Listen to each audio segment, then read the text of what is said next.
Hello दोस्त, आप लोगों को माँ सरस्वती कोचिंग सेंटर में स्वागत है।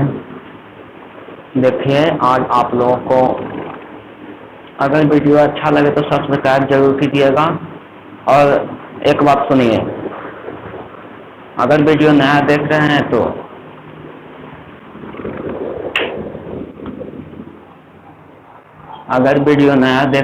तो पूरा वीडियो देखकर अच्छा लगेगा तो सब्सक्राइब कीजिएगा, नहीं तो नहीं कीजिएगा और लाइक भी कर दीजिएगा। देखिए, आज आप लोगों को क्लास 10th यानी अर्थशास्त्र के एक लेसन अर्थ व्यवस्था एवं इसके विकास का इतिहास पढ़ाने जा रहे हैं। देखिए, मैंने बता देते हैं, समझा देते हैं, समझ में आ जाएगा। पहले पूछेगा कि अर्थव्यवस्था कहते हैं किसको। तो अर्थव्यवस्था सिंपल में जान लीजिए कि कोई व्यक्ति काम करता है, ओकर से जो अपना जिंदगी का गुजर बसर करता है, उसे ही अर्थव्यवस्था कहते हैं। मतलब अर्थव्यवस्था कहते हैं किसे? तो अर्थव्यवस्था वैसी प्रक्रिया है जिसमें कोई व्यक्ति काम करके अपना जिंदगी गुजर बसर करता है, उसे अर्थव्यवस्था कहते हैं। देखिए, अर्थव्यवस्था की संरचना कितने क्षेत्रों में किया गया है? तो 3 क्षेत्र में किया गया है। पहला प्राथमिक क्षेत्र, दूसरा में द्वितीयक क्षेत्र, तीसरा में तृतीयक क्षेत्र। फिर पूछेगा कि प्राथमिक क्षेत्र को और किस नाम से जाना जाता है? तो कृषि क्षेत्र। और द्वितीय क्षेत्र को किस नाम से जाना जाता है? तो औद्योगिक क्षेत्र। और तृतीय क्षेत्र को सेवा क्षेत्र भी कहते हैं। प्राथमिक क्षेत्र के अंतर्गत क्या क्या आता है? कृषि है, वन है, पशुपालन है, मत्स्य पालन है, प्राथमिक क्षेत्र के अंतर्गत आता है। और द्वितीय क्षेत्र के अंतर्गत आता है उद्योग है, निर्माण है, गैस एवं बिजली आता है। और तृतीय क्षेत्र के अंतर्गत आता है बैंक, परिवहन, संचार, बीमा आदि, यानी आदि सेवाएं आती है। अर्थव्यवस्था के कितने प्रकार हैं? सुनिए, 3 प्रकार हैं। पूंजीवादी अर्थव्यवस्था, समाजवादी अर्थव्यवस्था, मिश्रित अर्थव्यवस्था। पहले सुन लीजिए, क्षेत्र में पूंजीवादी अर्थव्यवस्था कहते हैं किसको। तो पूंजीवादी अर्थव्यवस्था किसे कहते हैं? पूंजीवादी मतलब हो गया प्राइवेट, सीधे समझ रहे हैं, प्राइवेट। मतलब पूंजीवादी अर्थव्यवस्था वैसी अर्थव्यवस्था है जहां उत्पादन एवं साधनों का स्वामित्व किसी निजी व्यक्ति के पास होता है, उसे पूंजीवादी अर्थव्यवस्था कहते हैं। फिर समाजवादी अर्थव्यवस्था किसे कहते हैं? तब समाजवादी अर्थव्यवस्था वैसी अर्थव्यवस्था है जहां उत्पादन के स्वामित्व सरकार के पास होता है, किसी देश के सरकार के पास होता है, उसे समाजवादी अर्थव्यवस्था कहते हैं। फिर आता है मिश्रित अर्थव्यवस्था। मिश्रित मतलब मिक्स्ड। समाजवादी मतलब हो गया गवर्नमेंट अर्थव्यवस्था यानी गवर्नमेंट इकोनॉमिक्स। और मिश्रित अर्थव्यवस्था मतलब मिक्स्ड इकोनॉमिक्स। मतलब मिश्रित अर्थव्यवस्था कहते हैं किसको? पूंजीवादी और समाजवादी अर्थव्यवस्थाओं को मिलकर जो व्यवस्था बनता है उसे मिश्रित अर्थव्यवस्था कहते हैं। मतलब क्षेत्र में समझिए कि वैसी अर्थव्यवस्था जहां उत्पादन और साधनों का स्वामित्व निजी व्यक्ति और सरकार दोनों के पास होता है, उसे मिश्रित अर्थव्यवस्था कहते हैं। फिर है कि उपनिवेश किसे कहते हैं? ये सभी परिभाषा मैट्रिक एग्जाम में पूछा जा सकता है कि उपनिवेश किसे कहते हैं।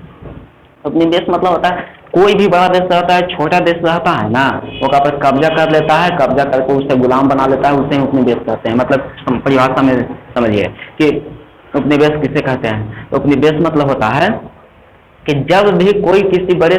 जब कोई समृद्धशाली या शक्तिशाली राष्ट्र किसी छोटे राष्ट्र के शासन के अंतर्गत होता है, उसे उपनिवेश कहते हैं। फिर आता है सतत विकास किसे कहते हैं? कौन विकास? सतत विकास। तो सतत विकास एक वैसी प्रक्रिया है जिसमें उपलब्ध संसाधन का प्रयोग इस तरह से किया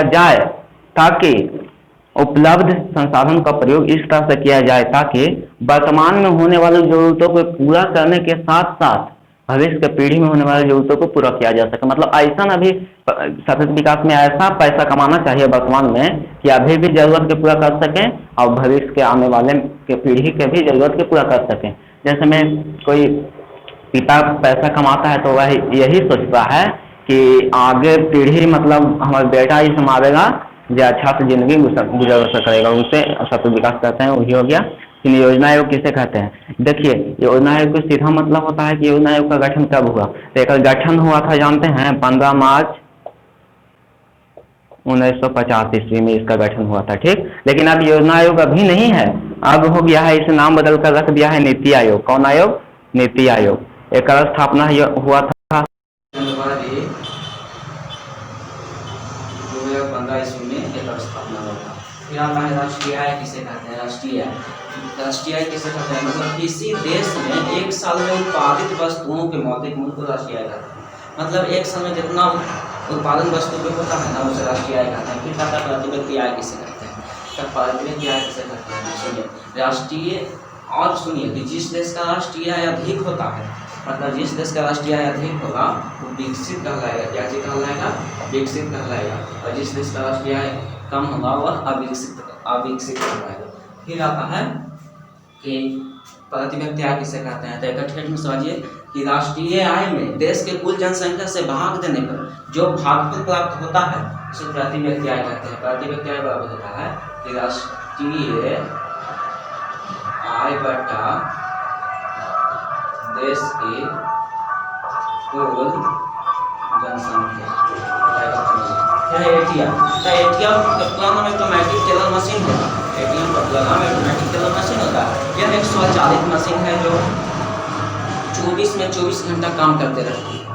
उससे पैसा निकालना, ट्रांसफर करना यही क्रिया होता है। फिर डेबिट कार्ड किसे कहते हैं? देखिए अधिकांश लोग कहते हैं कि हमारे एटीएम बनल है। एटीएम उसे नहीं कहते हैं, उसे डेबिट कार्ड कहते हैं। उससे पैसा निकाला जाता है। एटीएम तो मशीन को बोला जाता है, लेकिन अधिकांश लोग कहते हैं कि मेरा पास एटीएम है। एटीएम नहीं होता है, वो होता है डेबिट कार्ड होता है, क्रेडिट कार्ड होता है। डेबिट कार्ड मतलब पैसा निकालना। क्रेडिट कार्ड मतलब होता है कि कोई सामान खरीदने हैं मॉल या कहीं जगह पर सामान खरीदते हैं तो क्रेडिट कार्ड द्वारा पैसा भेज देते हैं, ट्रांसफर कर देते हैं।